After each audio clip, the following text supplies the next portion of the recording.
அப்பாவிக்காரன இந்த வீடியோ பார்த்தால் உங்களுக்கு புரியும் எனக்கு தோணியது. 1. அம்மா 9 மாதம் சுமக்கிறார்.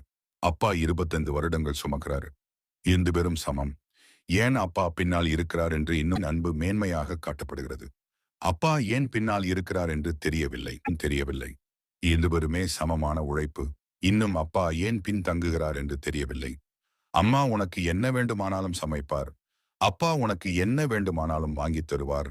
அவர்களின் அன்பு சமமானது. ஆனால் தாய் 4ஆம் போனில் பேசினால் முதலில் அம்மாவிடம் பேச வேண்டும்.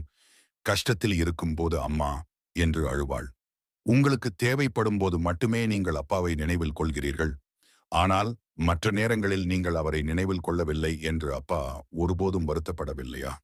குழந்தைகளின் அன்பை பெறுவதில் தந்தைகள் ஏன் பின்தங்குகிறார்கள் என்று எனக்கு தெரியவில்லை. அப்பா ஏன் பின்தங்கி இருக்கிறார் என்று தெரியவில்லை.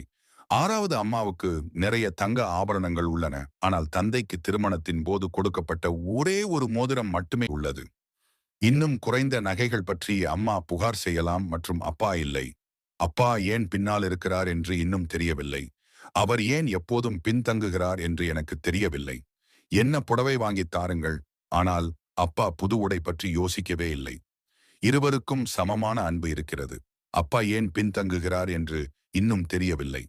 9வது பெற்றோர்கள் வயதாகிவிட்டால் குழந்தைகள் சொல்கிறார்கள், அம்மா வீட்டு வேலைகளை கவனிக்க குறைந்தபட்சம் பயனுள்ளதாக இருக்கும். ஆனால் அவர்கள் அப்பாவுக்கு பயனில்லை. 10வது குடும்பத்தின் முதுகெலும்பு என்பதால் அப்பா பின்னால் இருக்கிறார். மேலும் நமது முதுகெலும்பு நம் உடலுக்கு பின்னால் உள்ளது. ஆனால் அவரால் நாம் தனித்து நிற்க முடியும். ஒருவேளை இதனாலதான் அவர் பின்வாங்குகிறார். அனைத்து தந்தையர்களுக்கும் சமர்ப்பணம்.